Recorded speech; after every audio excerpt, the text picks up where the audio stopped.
BookTube. Here is the book buying tag. I got my ticket for the long way round. 2 bottle whiskey for the way. I do a lot of book hauls, so I thought I would do this tag. Just nobody's tagged me, but I thought, well, I'll go ahead and do it anyway because I do so many book hauls. All the books behind me are new as of this year, so. I get a lot of my books at Ollie's Bargain Outlet, which is a closeout store. If you live here in the U.S., it's kind of like a Big Lots. They just carry all kinds of stuff, but they have this amazing book section, and it's a lot of bargain books. Usually I don't pay more than about $2 for a book, and generally they're hardbacks, so incredible deals. I also shop pretty regularly at Books A Million. I buy some books at Barnes & Noble, and I buy some books on Amazon. I don't always go to Amazon though. Sometimes I go to half.com or Abe Books, which are both kind of like individual sellers will sell them through, kind of like Amazon does if you don't get it directly from Amazon. And I get a lot of books at thrift stores. I also get books at my local library book sales. But I generally will go to a website called bestbookbuys.com. There are also a couple of other websites that are like that. If I want a book, then I will go on that website and find out where I can buy it for the least money. And I don't think they cover the book depository, which is another place that I've checked out. I don't know that I've ever bought anything from them as yet, but you know, who knows in the future. I do always go to Best Book Buys and I see what the cheapest price is plus the shipping for any book that I want to buy, and then I go to ebates.com and then I find that store, click through the link, and then I buy it, and I can get like 3 to 5% back from Ebates, which often will save me the shipping costs. And you know, I look for deals all the time. Bestbookbuys.com. Look in the description box and I'll put a link there and you can check that out and maybe save some money on your books. I have only pre-ordered 2 books. I did them both online. One was Fracture Me by Tahara Mafi, and that was an ebook. It's a novella that I got through Amazon, and the other book I got on audible.com, and it was Requiem by Lauren Oliver. I think I'm done with that. Requiem, I had so anticipated and I was so excited to get it, and then it was such a letdown. So I decided, no, I don't think I want to do that. I think I just need to calm down and let you know, get the book when it comes out, and when it does, then I will just enjoy it or not enjoy it then. Honestly, my feeling about that is that the only advantage I think is just that you might get a better deal, but I can find deals anywhere. You know, I don't know, but I can tell you that last year I bought a lot of books. So in some cases it was as many as 25 to 30 books, and in other cases it was more like 5 to 7. So I'd say on average is probably about 10 to 12 books a month that I buy. I absolutely love the library. I think I would live there if I could, and especially where I live. I live in a county that doesn't have a county library. It has a city library, and then I have another town that's about the same distance away as that city library is, and it's a county library, and then I have another one another direction that's the same distance away, and it's another county library.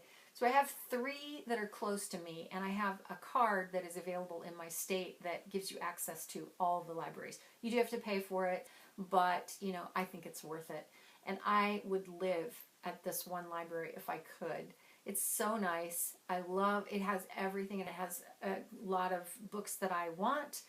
The books that I can't get, I can get through an interlibrary loan. So yeah, I love the library. I borrow probably 4 to 5 books at a time. It depends.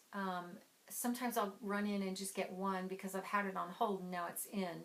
But I would say, yeah, not more than probably 3 or 4 at a time. And my library gives you 2 weeks to read one, and then you can renew it once. So, yeah, you better get it done in a month.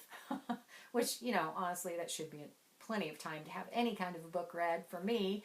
And if I can't get it done in that amount of time, then I need to give it to somebody else to read, and then I'll get it later. I love library books. Honestly, I think it's a great way to try out a book. If you get it from the library and you read it, you think, well, I thought I was going to love this, but I don't. You haven't spent the money to go buy the book, and now you're stuck with it. The flip side of that is that you can try a book, and if you love it, then you can go buy it. I get probably about half my books from charity shops and thrift stores, mainly Goodwill. I always check them out if I can. I have found some real gems and surprises that I would never have imagined I would find at a thrift store or a, Goodwill. So yeah, I love them. I try to keep them separate just so that I can walk in and say, what do I want to read next? And I have it's right there for me to choose from. So I try. I'm not always successful. I have this whole section here is just kind of a mess. It's all just thrown in there. But over here, these are to read, and then up above is stuff I've already read. So, and it just depends because, there's stuff in there that my kids have read, but that I haven't read. But I've put it just kind of off to the side. So, yes and no. Well, yeah, I hope so. That's why I buy them. I very often will listen to a book and then I'll buy it in print because I liked it so much and I want to own it in print as well as on audio. I don't always read all the books that I own for two reasons. First of all, a lot of the books that I own, I bought for my kids. So they are books that they read that I have not read. So in some cases I want to read them, in other cases I don't because they don't interest me or they're a little too juvenile for me. The other reason I would not have read a book was because in, all my life I have bought books that I loved because I either loved the way they look or I thought it sounded interesting, things like collections of fairy tales. And I don't know that I've read a lot of that stuff that I bought all those years ago. It seems like it was a good idea at the time, and then I never found the time to read them.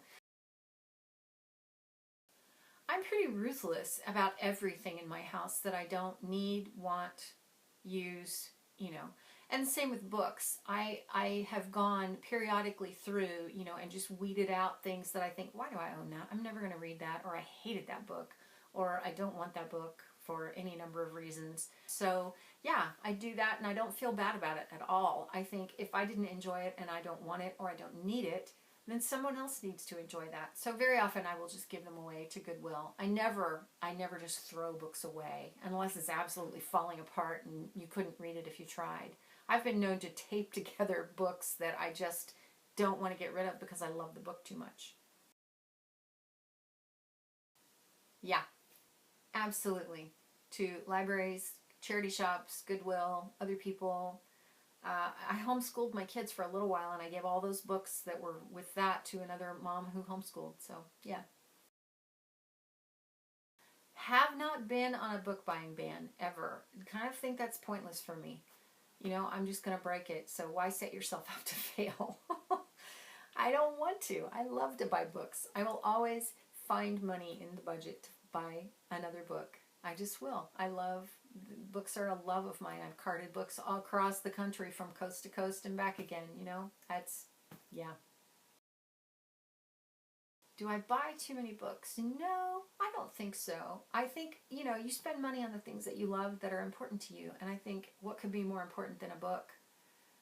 You can learn, you can grow, it expands your horizons, I just love books. I just love them. I think, I don't think you can buy too many. That's it for the book buying tag. I'm going to tag, and I think anyone else I would tag has already done it. But if you haven't done it, please do it and let me know in the comments so that I can go watch it because I love watching these kinds of things. So that's it for now, and I will just see you next time. Thanks for watching. When I'm gone, you're gonna miss me when I'm gone. You're gonna miss me by my hair. You're gonna miss me everywhere. Oh, you're gonna miss me when I'm gone.